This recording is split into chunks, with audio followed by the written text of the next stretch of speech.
오늘 우리에게 들려주시는 하나님의 말씀, 신약성경 누가복음 15장 8절로 10절 말씀입니다. 여러분 가지고 계시는 신약성경 121면입니다. 봉독합니다.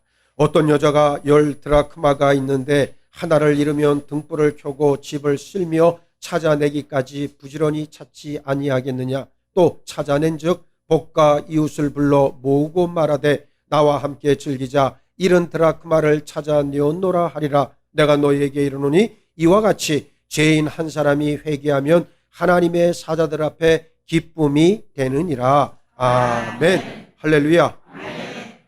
자, 오늘은 추수감사주일로 우리가 지킵니다. 제가 우리 교회에 부임한 지가 정확히 3년 9개월이 됐습니다. 먼저는 제자들 교회에 부임했으니까 4년 세월이 다 되었습니다.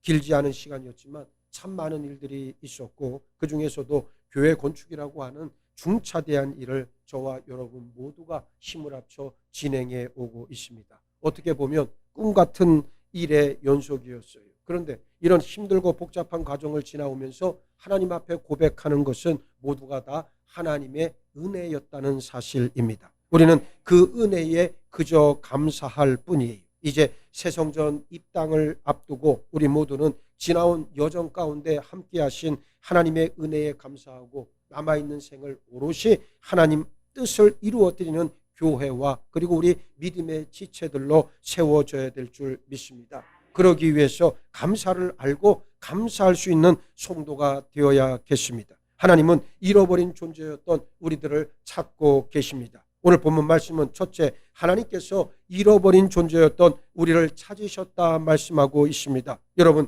성경이 말씀하는 잃어버린 존재를 찾았다는 뜻은 자신이 갈 길을 잃은 존재를 찾았다는 의미예요. 이 관점에서 인간은 두 종류로 나뉘어집니다. 한 부류는 자신이 길을 잃어버렸다는 사실을 알고 그리고 자신을 지으신 하나님을 향해 도움을 요청하는 사람, 또 한 부류는 자신이 길을 잃어버린 줄도 모른 채 여전히 삶을 지속하는 사람들입니다. 이 세상에는 죄의 어둠 가운데 출생해 하나님을 알지도 못하고 무엇 때문에 사는지도 모른 채 살아가는 사람들이 참 많아요. 오늘 본문 말씀에 보면 한 여인이 등장합니다. 이 여자에겐 은전 10드라크마가 있었어요. 그런데 그 중에 하나를 잃어버렸다가 다시 찾아 기뻐하는 장면이 오늘 본문에 기록되어 있습니다. 드라크마라고 하는 것은 헬라에서 은으로 만든 동전을 말해요. 예수님 당시에 통용되던 이 은전은 두 종류가 있었는데 오늘 본문에 나오는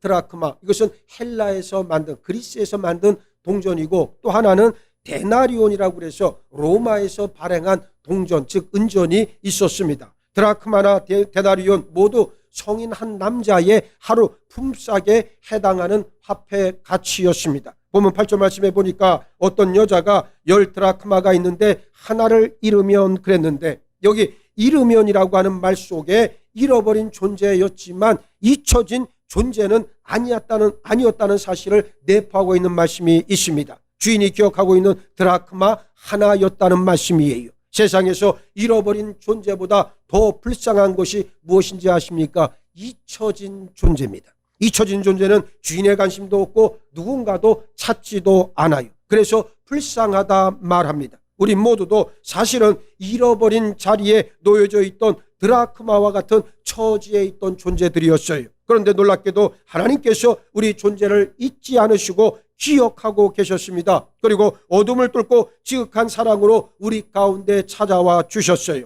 이사야는 이런 우리를 향하신 하나님의 사랑을 이사야서 49장 15절을 통해 여인이 어찌 그 젖먹는 자식을 잊겠으며 자기 태에서 난 아들을 긍휼히 여기지 않겠느냐. 그들은 혹시 잊을지라도 나는 너를 잊지 아니할 것이다 선언하고 있습니다. 자기 자식을 잊어버리는 어미가 어디 있겠습니까? 어쩔 수 없는 사정 때문에 버리고 남에게 입양하는 가슴 아픈 사연이 있다 하더라도 어미는 결코 자식을 잊을 수 없습니다. 그런데 하나님께서는 그런 어미가 자식을 잊을지라도 나는 너를 잊을 수 없다. 나는 절대로 너를 잊을 수 없다. 우리에 대한 애끓는 사랑을 말씀하고 계십니다. 그래요. 하나님은 그런 사랑을 가지고 우리에게 찾아온 줄 믿으시기 바랍니다. 그 사랑으로 지금도 우리를 붙들고 계십니다. 둘째, 하나님은 잃어버린 우리를 찾아오실 때 등불을 켜고 찾아오셨다 그랬어요. 하나님께서 우리를 찾아오실 때 그냥 오신 게 아닙니다. 등불을 켜고 찾아오셨어요. 오늘 본문에 한 드라크마를 잃은 여인을 생각해 보세요. 이 여인이 잃어버린 드라크마를 찾을 때 그냥 찾은 게 아니에요. 등불을 켜고 드라크마를 열심히 찾고 있습니다. 왜 등불이 필요합니까? 캄캄한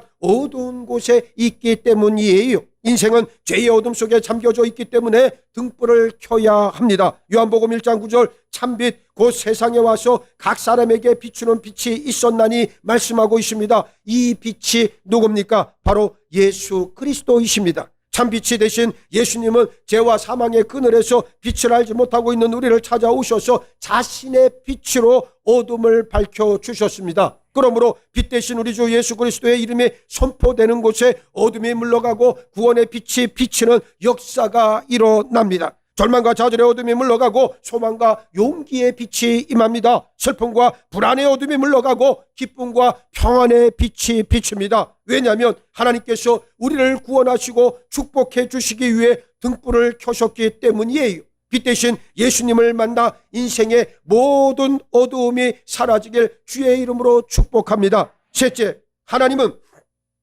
손에 먼지를 묻히실 정도로 우리를 찾으셨어요. 오늘 본문 속 여인은 잃어버린 드라크마를 찾기 위해 등불을 켰습니다. 그리고 그 다음 집을 쓸면서 부지런히 찾았다 그랬어요. 빗자루로 바닥을 쓸던지 손으로 쓸던지 먼지가 일면 자연히 손에도 먼지가 묻기 마련입니다. 바닥을 쓸어 먼지를 일으키면서까지 잃어버린 은전을 찾고 있어요. 어두운 구석구석에 쌓여있는 먼지가 얼마나 많았겠습니까? 왜 이 여인이 손에 먼지를 묻힙니까? 잃어버린 은전 하나를 찾지 않고서는 도저히 견딜 수 없기 때문이에요. 그렇습니다. 하나님은 잃어버린 당신 자녀들을 찾지 않고서는 견딜 수 없어 하시는 하나님이신 줄 믿으시기 바랍니다. 그래서 하나님은 죄 많은 인생 속에 인간의 역사 속에 뛰어들어 오셨어요.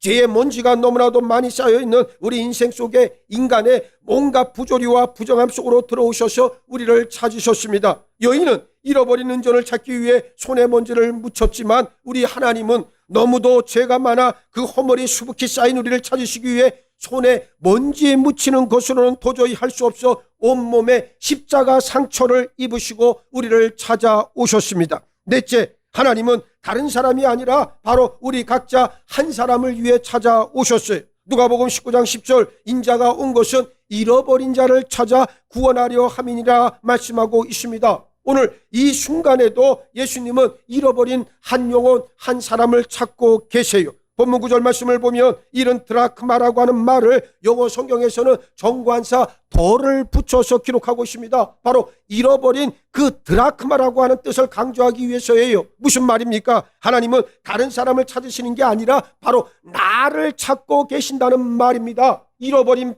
드라크마, 그 드라크마가 바로 누구냐? 다른 사람이 아닌 바로 우리 자신, 나 자신을 찾고 계신다는 말씀인 줄 믿으시기 바랍니다. 생각해 보세요. 10드라크마 중에 하나를 잃어버렸습니다. 그러면 다른 드라크마로 보충하면 될 일입니다. 그런데도 그 드라크마만 강조해 찾고 있어요. 왜 그렇습니까? 돈의 가치로는 환산할 수 없는 이유가 있기 때문이에요. 예수님 당시 이스라엘에서는 신랑 신부가 결혼을 할 때 신랑이 결혼 지참금 형식으로 신부에게 목걸이 하나를 선물하는 풍습이 있었는데 그 목걸이가 바로 드라크마 10개를 연결해서 만든 목걸이였어요. 10개 드라크마를 한 줄에 꿰어 목걸이로 만듭니다. 드라크마로 만든 목걸이는 값이 문제가 아니에요. 신랑이 신부에게 사랑의 증표로 선물한 것이기 때문에 그 목걸이는 너무나도 소중한 물건입니다. 다이아몬드나 황금 목걸이와도 비교할 수 없는 세상 그 어떤 것과 바꿀 수 없고 대체할 수 없는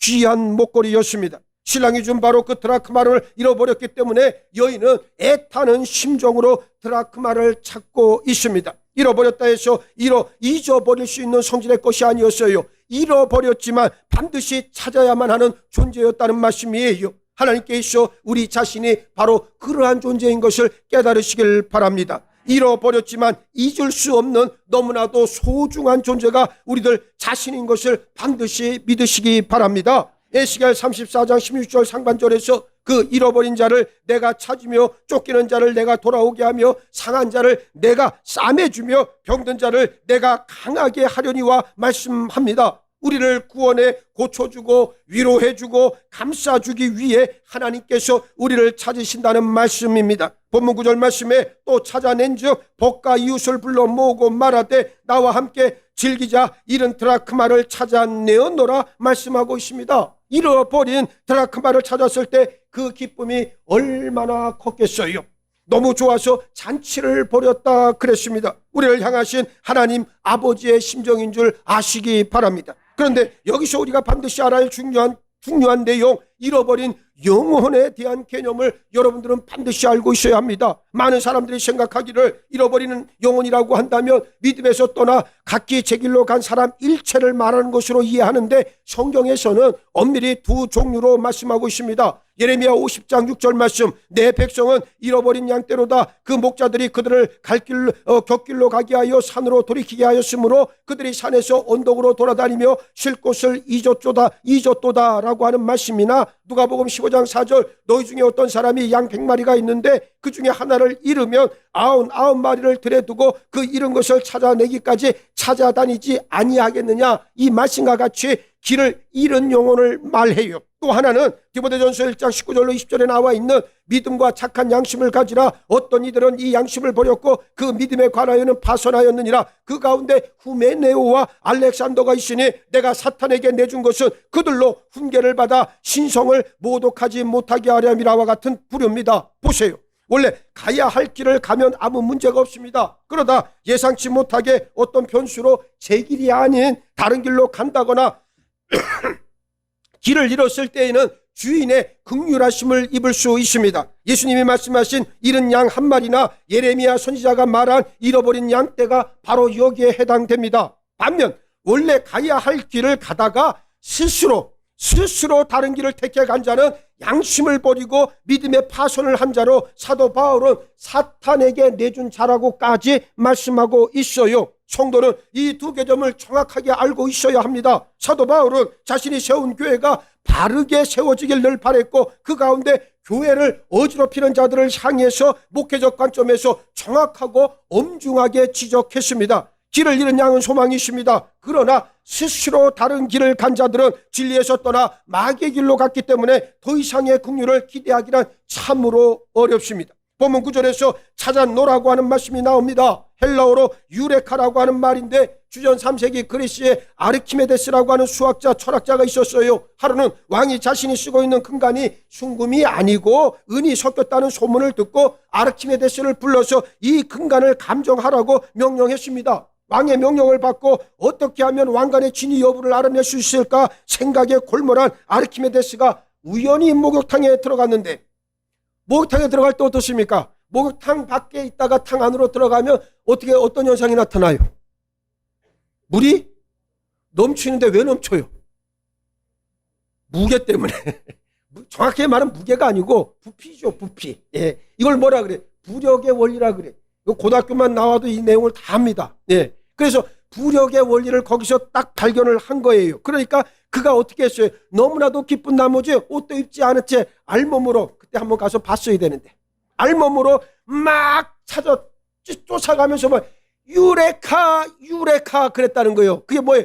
찾았다는 거예요. 이제 왕이 쓰고 있는 그 관이 정말로 순금인지 아니면 다른 금속이 섞여 있는지를 발견해낼 수 있는 방법을 찾았다 그래서 유레카 그랬어요. 그래서 이것을 바탕으로 그 왕관이 가짜인 것을 밝혀냈다는 아주 유명한 이야기가 있습니다. 얼마나 기뻤으면 유레카 하면서 알몸으로 뛰쳐나갔겠습니까? 잃어버린 한 영혼이 예수님 앞으로 돌아오면 바로 그 순간 하나님께서도 바로 무엇이다? 유레카 기뻐하신다는 말씀입니다. 잃어버린 한 영혼이 돌아오기를 위해 하나님이신 예수 그리스도는 십자가 위에서 온 몸을 벌거벗긴 채 모든 수치와 고통을 감내하셨습니다. 채찍에 등은 찢어졌고 로마 병사들은 그 얼굴에 침을 뱉었어요. 머리에 씌워진 가시관은 점점 더 이마 속을 찔러 들어갔고 십자가에 못 박혀 달리신 예수님의 양손과 양발의 고통을 뼛속까지 파고 들었습니다. 인간이 겪을 수 있는 가장 큰 고통과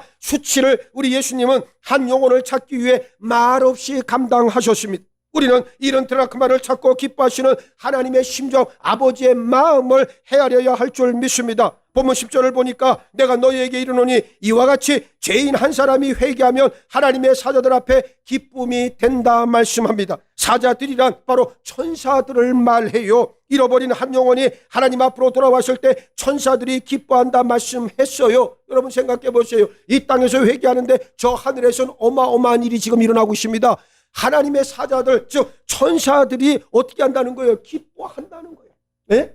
이 땅에서 회개하면 천사들이 기뻐한다. 하나님을 수종들고 하나님을 섬기는 그 천사들이 크게 기뻐한다는 그러한 말씀입니다. 천사는 하나님의 메신저로서 하나님의 마음과 심정을 누구보다 잘 아는 존재들이. 제가 살아보니까 그래요. 자식은 부모의 마음을 잘 헤아려야 됩니다. 그렇죠? 또 부모는 자식들의 마음을 또 잘 분별해야 돼. 그건 서로가 똑같은 거예요. 어느 공동체든 이게 기본이 돼야 되는 거예요. 이게 안 되면 그 공동체는 쉽게 무너져요. 예를 들어 여러분의 가정에 그럴 일은 없지만 제가 예를 드는 거예요. 진짜 그렇다면 큰일 나죠. 자녀가 맨날 아버지나 엄마가 뭘 시키면 이것 좀 해라. 싫어요. 안 해요. 엄마 아버지가 하세요. 뭐 이러면 그거 되겠어요? 안 되겠어요? 안 되지? 안 되죠. 절대로 안 되죠. 그리고 어떻습니까? 부모의 마음을 헤아려서 가려운 것을 긁어주는 자식이 효자 아니겠어요? 효자 아니겠습니까? 그런데 그게 아니라 사실 등이 가려운데 와가지고 발바닥을 긁고 앉았다면 이거 어떻게 해야 됩니까? 에? 이거 어떻게 한 대 때릴 수도 없고 말, 깨우쳐줄 수도 없고 그 나이를 먹었으면 깨달아 알아야 될 터인데 내가 오늘 왜 여러분들에게 이 얘기를 드리냐면 교회도 똑같기 때문이에요. 교회도 여러분 주의 종의 마음을 헤아리고 분별하는 것이 무엇보다 중요하다. 예? 우리 교회가 제가 4년 동안 지금 와서 부임하고 나서 지금까지 이 여정을 겪어오면서 사실 다른 외적인 일들은 별로 그렇게 힘들거나 물론 괴롭지요. 뭐 아플 때도 있고 물론 힘들 때도 한두 번이 아니에요. 그런데 그런 것들은 크게 중요하지 않아요. 뭐 건축 관련되고 뭐 이런 여러 사람들을 만나고 복잡한 문제가 생길 때 물론 힘은 들지만 그러나 시간이 지나면 해결이 됩니다. 그런데 제일 큰 문제는 뭐냐? 변화되지 못하는 심령들을 바라볼 때 그 마음은 면도칼로 내 심장을 베인 것 같아. 답답하고 어떨 때는 막 화가 나고 어떨 때는 눈물이 쏟아지고 왜 변화되지 않을까? 똑같은 하나님의 말씀을 듣고서도 변화되지 않는 심령들을 볼 때 너무너무 마음이 아프고 괴로워요. 그래서 하나님 앞에 날마다 엎드립니다. 주여 저 완악한 심령들을 어찌하면 좋단 말입니다. 주여 멸망받지 말게 하시고 육신을 벗을 때까지 반드시 돌이켜 회개하여 하나님의 은혜를 맛보게 하여 주옵소서.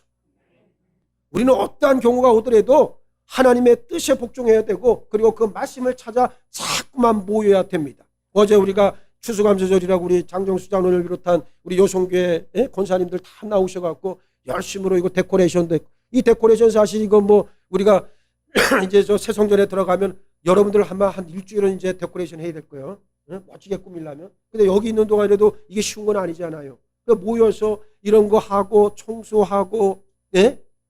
여러분, 토요일 날 화장실 청소하는 건 유도 아니요. 예? 수요일이나 목요일쯤에 가서 청소 한번 해봐요. 예? 거기에 웬 파편들이 이렇게 많이 묻어 있는지 그거 다 쓸어내려면 물로 뿌려도 잘 안 돼. 예? 그걸 다 하고 있어요. 누가? 여러분이 했어? 예? 여러분이 했냐고? 여러분이 했어? 아니에요. 합니다. 저만 하는 게 아니에요. 우리 전도사님들도 해요. 내가 시켜요. 가서 하라고. 예? 그게 목회 훈련이라는 걸 내가 알기 때문에. 그럼 여러분들은 뭐해? 여러분들도 토요일 날 나오셔갖고 청소 다 하시잖아. 그럼 그때 뭐 훨씬 깨끗할걸? 예? 깨끗할 거요. 예. 여러분들 누군가 헌신을 위해 누군가 헌신하고 누군가 봉사하고 누군가 섬기기 때문에 내가 그 위에서 낙을 누리고 있다는 사실을 늘 잊지 마세요. 이게 추수감사절의 진정한 의미예요. 예? 여러분들이 지금 건강하게 주 앞에 나와서 예배드리는 거 얼마나 감사한 일입니까? 그런데 이거는 누군가의 기도고 누군가의 헌신이었고 누군가의 섬김이 있었기 때문에 가능하다. 그래서 함부로 남에 대해 말하지 말고 함부로 자기 인생을 비하하지도 말고 언제나 하나님께 사로잡힌 삶만 살면 그 삶은 하나님 앞에 인정받는 줄 믿으세요. 이것이 진정한 성도의 기본적인 삶의 자세가 되어야 되겠다. 그 말씀입니다. 자, 이 유레카라는 말처럼 바로 그와 같은 하나님의 은혜가 우리에게 임해야 될 줄로 믿습니다. 성도된 우리는 하나님의 기쁨을 생각하고 그 기쁨이 우리 심령에 흘러 넘쳐야만 합니다. 하나님의 자녀는 구원받은 사실로 인해 그 심령 속에 기쁨이 늘 있어야 돼요. 그리고 마땅히 가야 할 진리의 길로만 가는 사람들입니다. 다른 길은 아예 넘보지도 마시길 바랍니다. 믿음의 길이란 바로 진리의 길이에요. 진리를 알고 맛보고 진리의 능력을 힘입었음에도 진리의 길에서 떠난다는 것은 애초부터 진리가 그 가운데 없었다는 반증입니다. 길 잃은 드라크마에겐 소망이 있어 주인이 반드시 찾으나 마땅히 가야 할 길을 스스로 떠나 제 길로 나간 영혼은 주인이 기억하지 않음을 유념해 볼 필요가 있습니다. 관건은 역시 회개다. 더 이상 자기 불의를 정당화하지 말고 스스로 자신을 돌아봐 죄인된 실체를 깨닫고 아버지의 은혜를 구한다면 그 영혼은 살 것이나 끝까지 완고함에 갇혀서 회개하지 않는다면 하나님과는 상관없게 됩니다. 우리는 하나님과 상관하는 존재예요. 그러한 삶을 살아야 된다 그 말이에요. 예? 이런 드라크마는 또 다른 의미에서 내 믿음의 삶에서 잃어버린 말씀과 기도, 헌신, 전도, 희생과 겸손과 같은 덕목이기도 하다는 사실이에요. 처음 예수를 믿었을 땐 뜨거운 열정의 마음이 있었고 교회를 위해 아주 모든 것을 다 내어던지고 열심히 섬겼는데 세월이 지나고 나니까 안 해. 안 하는데 그게 죄라는 것도 모르고 내 영혼이 그만큼 딱딱하게 굳었다는 것도 모른 채 그렇게 형식적이고 습관적이고 기계적인 삶을 살면서도 그것이 믿음의 전부이냐 자기를 합리화한다면 이 영혼을 어떻게 하면 좋겠느냐. 하나님은 지금도 회개하는 심령을 찾으신다는 것을 꼭 기억하시고 날마다 회개의 역사가 나타나. 오늘 요새 우리가 새벽기도 시간에 느헤미야, 에스라, 느헤미야를 좀 공부하고 있잖아요. 관건은 뭡니까? 하나님의 부흥의 역사가 임하니까 뭐가 일어납니까? 회개의 역사가 일어나더라. 예? 눈물을 쏟길 바랍니다. 여러분의 심령을 찢기를 바랍니다. 여러분의 마음을 온전히 하나님 앞에 내어놓길 바랍니다. 그래야 회개가 터져 나오는. 여러분 회개는 결단코 쉬운 게 아니에요. 아파요. 아픔이 동반돼야 되는 거예요. 예? 여러분 내가 내 죄를 바라보는데 얼마나 아프겠어요. 안 아픈다면 그건 거짓말이요. 그건 진짜 회개가 아니라는 말이요. 뭐 말로만 하나님 내 죄를 용서하여 주옵소서 뭉뚱그려서 그렇게 하는 기도는 의미가 없습니다.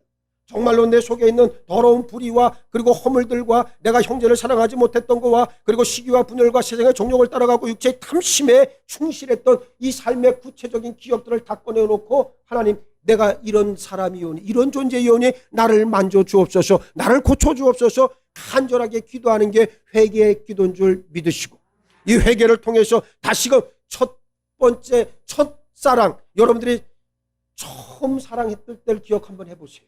첫사랑의 감격은 그만큼 중요한 거예요. 그러니까 우리가 예수를 처음 만났을 때 그 뜨거웠던 감격 눈물 빼고 떼굴떼굴 굴렀고 그 예수 그리스도 보혈의 공로가 나를 뒤덮었을 때 그 엄청난 감격을 회복하는 게 무엇보다 중요하다는 그런 말씀이에요. 이거 없이 믿음 생활 용이하지 말기 바랍니다. 이거 없이 기계적으로 형식적으로 믿음 생활 하지 마시기 바랍니다. 아직 경험 못했다면 주의 은혜를 구하시면 됩니다. 하나님 이제라도 나를 붙들어 주시고 나에게 성령으로 강력하게 역사하여 주옵소서. 그러면 된다라고 하는 이야기예요. 하나님의 기쁨 되는 우리들 이제 하나님의 자녀답게 저마다 삶의 분량에서 잃어버린 드라크마를 찾아서 또다시 하나님의 기쁨 되기를 바랍니다. 하늘의 기쁨을 소유한 자 감사가 끊이질 않습니다. 이제 우리들 앞에는 새 시대 새 사명이 놓여져 있습니다. 하나님은 우리에게 복을 내려주시고 성전 건축이라고 하는 큰 일을 맡겨서 이 시대 하나님의 구원의 역사를 이루어가라 명하십니다. 옛것은 우리에게 더 이상 힘을 발휘하지 못합니다. 아니 옛것을 집착하거나 고집한다면 그 영혼 그 교회엔 새 사명이란 존재할 수 없어요. 지금까지 함께 하신 하나님의 은혜에 진심으로 감사하길 원합니다. 여러분들 보세요. 서로 사랑하고 감사하고 그리고 축복해야 결국은 어떻게 됩니까? 없던 일들도 만들어지고 그리고 은혜의 통로가 열리고 거기에 축복이 임하게 되는 거예요. 오늘 여러분들이 믿음 생활하시면서 이와 같은 역사들이 자꾸만 우리들 가운데 나타내야 된다는 사실을 잊지 마시길 바랍니다. 우리는 감사함으로 나가요. 제가 지향하는 목회는, 그리고 우리 교회는 건강한 목회, 건강한 교회예요. 저는 다른 거는 양보할 수 있을지 몰라도 이것만큼은 저는 양보하고 싶지 않아요. 건강한 교회가 되어야 되고 건강한 지체들, 강성한 지체들로 세워져야 된다. 저는 이게 내 목회 철학의 가장 근본입니다. 건강한 교회라고 하는 것은 보세요. 성경적인 교회론이 튼실하게 서 있어야 되고 성경적 교회론에 기초한 목회 철학이 리더십이 되어야 됩니다. 또 성령 충만한 예배와 찬양이 있어야 되고 예배를 통해서 능력 있는 사역이 뒷받침되고 설교와 가르침이 있어야 되고 양육체계가 잘 세워져 있어야 되고 영혼 구원을 위한 전도의 열정이 충만하고 열방을 향한 선교적 사명을 우리가 가지고 있어야 돼. 이게 진짜 건강한 교회의 지표가 된다는 말씀이에요. 그래서 다른 것보다도 이 모든 것의 근본이 바로 무엇이다? 감사에서부터 비롯되어진다. 뭐가 감사합니까? 내가 부자가 돼서 감사한 겁니까? 내가 건강해서 감사한 겁니까? 아니에요. 하나님의 은혜가 있었기 때문에 감사한 겁니다. 내가 아프고 내가 괴롭고 내가 슬픈 일을 당하고 내 삶의 환경이 다 막혀있고 장벽이 내 앞에 가로막혀 있는 것 같아도 그 자체가 하나님의 은혜인 것을 알고 감사할 때 하나님은 더 좋은 초소, 더 좋은 장으로 나를 이끌어 가십니다. 이것을 꼭 믿음으로 고백하시길 바라겠어요. 제가 목회를 하면서 제가 그랬잖아요. 제가 본부에서 11년 7개월을 있으면서 저는 제 생각에는 3, 4년만 본부 기관에서 사역을 하다가 이제 현장 목회에 나오면 되겠다. 그 순전히 내 생각이죠. 3, 4년은 무슨 3, 4년입니까? 하다 보니 11년 7개월 세월이 지나가고 마음이 괴로웠죠. 왜 안 괴로웠겠어요? 저 목회하고 싶어요. 하나님 저 현장에 좀 내보내주세요. 정말 목회하고 싶어요. 저는 이제 더는 기간에서 사용 못하겠어요. 저는 현장 가서 양떼들하고 같이 어울리고 저들과 뒹굴면서 목회를 하고 싶어요. 그 응답 받는데 11년 7개월이 걸렸어요. 예? 왜 하나님께서 그렇게 나를 인도하셨을까를 생각해 보면 여러분 보세요. 마음이 조급할 때, 또 마음이 불편할 때, 그럴 때는 하나님의 은혜가 아니었습니까? 그때도 하나님의 은혜였어요. 나를 훈련시키시는 하나님의 은혜, 나를 강하게 하시는 하나님의 은혜, 그리고 건강한 교회를 세워나가라고 하는 하나님의 비전대로 순복하는 은혜, 모든 게 다 하나님의 은혜였다는 사실. 그러다 존귀한 여러분들을 만나게 되었고 여러분들과 함께 믿음 생활을 하게 된 것은 정말 큰 하나님의 은혜였다. 그런데 존귀하신 영혼이 존귀한 값을 내질 못해서 하나님 앞에서 버림받는 일은 있어서는 안 되겠다는 말입니다. 오늘 여러분들은 하나님의 뜻 안에서 무조건 순종하고 그리고 그 말씀대로 살려고 다시 한번 결단하시길 바라겠습니다. 이 모든 것의 근본이 바로 감사. 감사가 넘쳐나면 영혼이 살고 가정이 회복됩니다. 예? 정말이에요. 자식이 속을 새겨도요. 자꾸만 이런 왼수 같은 그러지 마세요. 난 어렸을 때 별별 욕을 다 들어봤어요. 예? 하도 내가 사고를 많이 치고 돌아다니니까. 그러니까 우리 어머니가 하시는 말씀이 이제 저놈이라 그러죠. 이제 옛날엔 그것도 더 심한 말을 했겠지. 네? 저놈은 엉덩이를 땅바닥에 붙이고 앉아 있었던 적이 없었다는 거예요. 그러면 어느 정도인지는 알겠죠. 늘 날아다녔다고. 나는 땅에 이렇게 머물러 있지 않고 늘 날아다녔다고. 그래서 남의 집 연탄도 찔러보고 유리창 깨는 건 다반사고 별발 온갖 회개한 짓을 다 하고 다니. 욕이란 욕은 다 먹었어. 욕 먹고 이렇게 목사가 됐다는 건 이건 주위의 특별한 은혜예요. 여러분들은 자녀들에게, 손자들에게 축복의 말만 하시기 바랍니다. 예? 자꾸만 축복의 말만 해. 아무리 저거 얄밉고 저거 하는 짓이 그렇다 할지라도 어떻게 사랑으로 크게 될 놈이야. 엄청 크게 될 놈이야. 이놈은 자꾸만 그런 얘기를 해주셔야 돼. 그러면 그 말이 그의 영혼 가운데 씨앗이 됩니다. 오늘 우리는 그런 감사의 삶을 다시 한번 살아내야 될 줄로 믿습니다. 우리 교회에 감사가 넘쳐나길 축복하고 이런 드라크마를 찾았노라 날마다 외치게 될 때 기쁨과 감사로 믿음의 귀한 열매를 맺는 성별된 여러분들의 삶이 다 되시기를 예수의 이름으로 축원합니다. 축원합니다. 축원합니다. 우리 교회, 우리 모든 믿음의 지체들에게 감사가 넘쳐나길 원합니다. 상대방을 비방하고 분열하고 싸우고 내 것을 자랑하고 옛된 종족을 고집하는 것이 아니라 오직 감사와 기쁨과 평강과 은혜만을 구하며 나가는 우리 모든 믿음의 지들로 세워 주옵소서. 지금까지 함께 하신 은혜 감사와 영광 올려드리고 앞으로도 함께 하실 은혜를 사모하며 더욱더 감사의 자리를 지켜낼 수 있는 우리 교회 모든 믿음의 식구들로 함께 하시고 축복하여 주옵소서. 감사하오며 우리 주님 예수 그리스도 이름 받들어 기도하옵나이다. 아멘.